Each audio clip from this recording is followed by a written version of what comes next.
ঘূর্ণিঝড় রেমালের তাণ্ডবে যথেষ্ট প্রভাব পড়েছে নদিয়ায়। রবিবার মধ্যরাত থেকে সোমবার বিকেল পর্যন্ত চলে অতি ঝোড়ো হাওয়ার সাথে ভারী বৃষ্টি, আর তাতেই ব্যাপক ক্ষতির মুখে পড়তে হলো নদিয়ার কলা চাষি এবং আখ চাষিদের। একটানা ঝোড়ো হাওয়ার কারণে মাটিতে লুটিয়ে শুয়ে গেছে কলা গাছগুলি। এছাড়াও শুয়ে পড়েছে বিঘা বিঘা জমিতে চাষ করা আখও।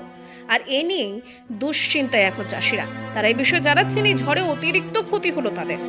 একমাত্র আখ চাষ ও কলা চাষের উপরেই নির্ভর করে চলে তাদের সারা বছরের সংসার, কিন্তু এই প্রবল ঝড়ে যে ক্ষতি হয়েছে তা এখন মাথায় হাত তাদের। যদিও তারা ঋণ নিয়ে চাষ করে থাকেন, কিন্তু ক্ষয়ক্ষতির সংখ্যা বিপুল পরিমাণে হওয়ায় এখন কিভাবে ঋণ শোধ করবেন সেটাই বুঝতে পারছেন না চাষিরা। নদিয়াতে ভালো প্রভাব পড়েছে।